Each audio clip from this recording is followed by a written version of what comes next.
Welcome, my good friend.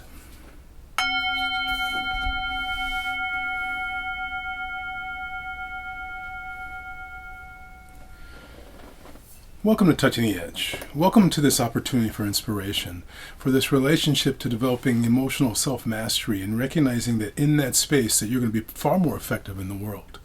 And one of the elements to me that comes with this relationship to improving in that self-mastery, meaning that it's not just white or black. It's not like you're either good with your emotions or bad with them.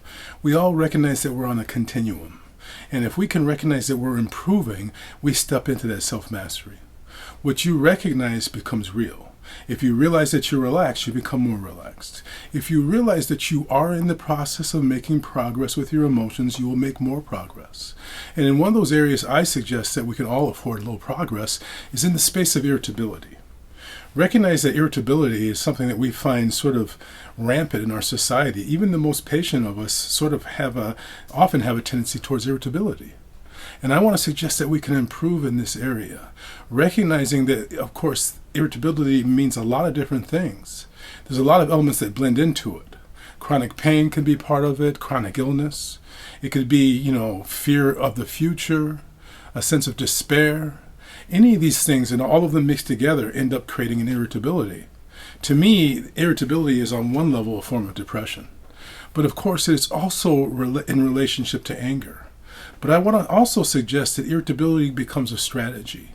We end up sort of being in a space of irritability, at least people who are chronically in that space, because in some ways those people seem to get things done. If you've ever had a parent who had that tendency, when that parent comes home, everyone jumps to attention. And so we can incorporate that kind of attitude ourselves, being irritable in different spaces. But I want to suggest that if we realize that it is a strategy to get what we want on some level, to feel empowered, if we realize that it's a strategy that doesn't really work, it may give us some short-term sort of feedback that we enjoy. Maybe people do more of the things that we would like. But in the end, it begins to alienate the people around us. And it's, in the end, a failed strategy because irritability is actually predictive of an unhappy life.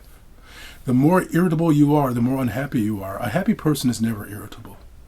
And so I want to suggest to you that if we commit to that path of irritability, we are damning ourselves to a path of unhappiness. So recognize that, because if you truly recognize it, you'll find yourself moving away from it. You'll find yourself doing things and activating strategies that allow it to calm down. And you'll also find ways to lower the shame and guilt of having felt like you have been an irritable person.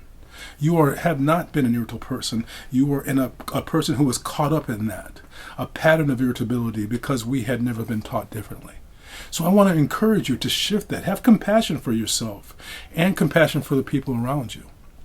Recognize that if you can overcome this process that has been a challenge for some of us, that you can make a real difference in the world, because the world is caught up in that irritability right now.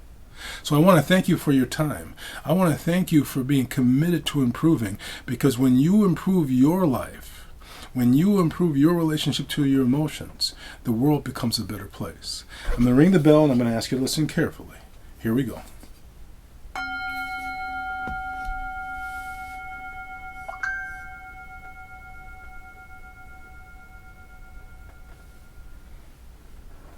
This path of inspiration is a path to become more calm in the space of where we are. Thank you for joining. Namaste.